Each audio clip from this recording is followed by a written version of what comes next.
We've got 1.5 million seafarers. Why the families are not signing up for that? Maybe they are not aware of that. I would expect to have at least... I think it's because of the diffusion in the industry and the lack of interest by the owners. Yeah? That's right. Well, I wouldn't blame owners here for that, to be perfectly honest. It's just that we are not getting message across to our audience. People like myself, like Peter Hinchley, Giles, going around participating in SOS, which is very good. I think it's unprecedented that all these associations, whenever we complain, we are so fragmented and disturbed, actually got together, sitting around the same table, talking the same language, getting message. But we're still not getting message across. 26,000 signatures only. Yeah? Yes. So we can do better than that. You can go. Would the shipping media have any role in trying to drum up more activity? I tell you, you asked this question actually today, and I thought I don't like to blame anybody anywhere, and I usually put the fingers on ourselves. Before I start demanding from you, journalists, I would think, can I help you? Am I always available for you when you call? Am I always ready to say something which you can run with? Am I sometimes saying no comments? And that's very true. So if you call me and I'm not ready, how can you help me? Right. So let's help you to help us.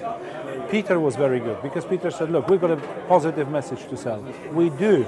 So we should maybe, whenever you contact us, tell you the good message, spell the beans. On the other hand, maybe we should actively go back to you guys and say, we're not waiting for you to come to us. We've got a good message. Let's sell it. Let's do it together.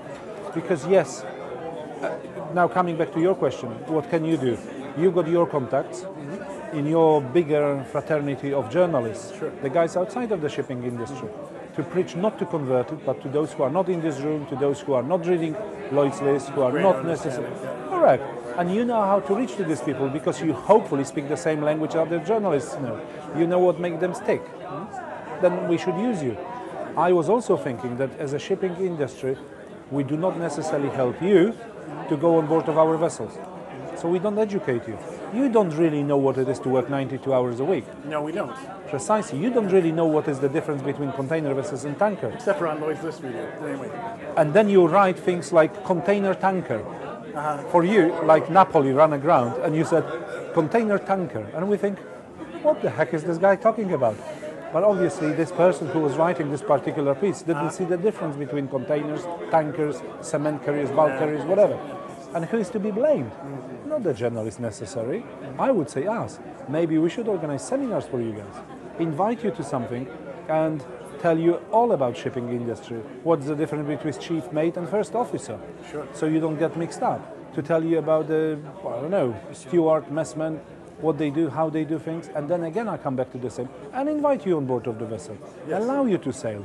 See the interface between the pilots, master, what is all bridge team management about, how do we use English language, are we comfortable with that, what are the culture differences on board of the vessel. Sure.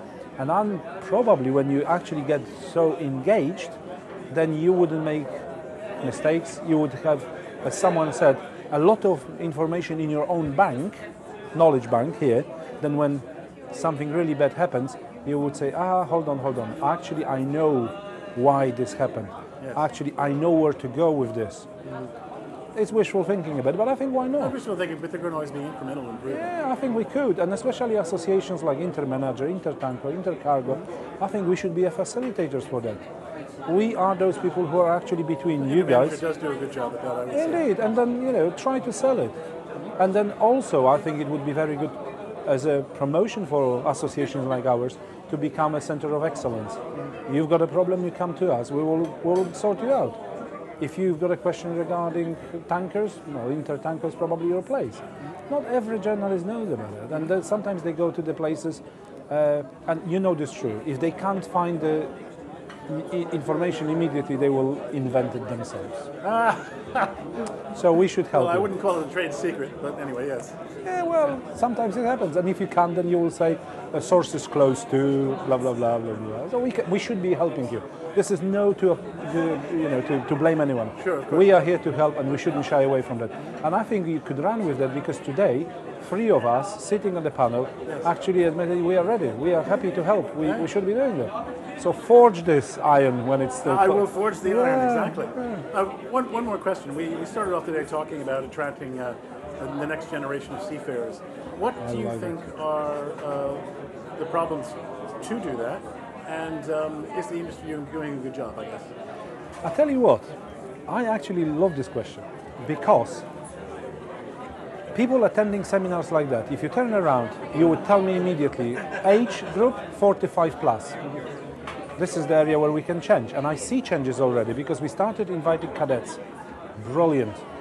I have to praise Informa for that. 3 spaces per every speaker, I believe. 2 seafarers can be invited. Excellent idea. I see other industries. That's a very good idea. We also see with Nautical Institute, for example, command seminar, cadets, come on board, we'll pay for you. So, brilliant, because we need to get young people to see what the old grey bald are talking about to provide a reality check. Someone said, and I've noticed that recently whenever I visit universities or I go anywhere, people who are teaching haven't been to sea for 20, 25 years. How can someone who hasn't used EGDIS teach on EGDIS? Yes. How can someone who hasn't used GMDSS teach on GMDSS? Big gap between. We need young people, we need to listen to young people, and I'm fairly sure that when you were 25 years, then people were saying, oh, well, you youngsters, you don't understand the world. I'm sorry, you are now 45, and you are ruling the world, aren't you? So why don't we go back, and why do we always go back and say, oh, you youngsters, you don't know anything? These are the future guys. I remember when I was a third mate, one master came to me and said, look, Kuba, whatever you do, you will be a master in 10 years' time. So you better make sure that you learn this, and this. And it was a very good point, because that is true. And when I was a third mate, I was a very junior guy. I made a lot of mistakes. This is not to say when I was master I wasn't making mistakes. But it is a time. In our industry, this is excellent, because we've got a regimented approach, and you cannot become a master or chief engineer if you are not third, second, first. In other industries, you can. You can jump immediately from university. If you do your MBA, then you are becoming a chief executive of the company. Do you know anything about this company? Not necessarily, or maybe you do, but in theory. Here you've got practice. So coming back to your question, I would bet on youngsters. Allow them to make mistakes, learn from those mistakes, see why they are making those mistakes, and work around that. Why do we, the old and bold, allow those mistakes? Are our systems waterproof? Probably not. We should pay these guys for making mistakes. There was one gentleman who wrote in his book that in his company allegedly, if someone made a mistake which has never been made in this company, was paid bonus. I love that idea. Because it helps the company to develop.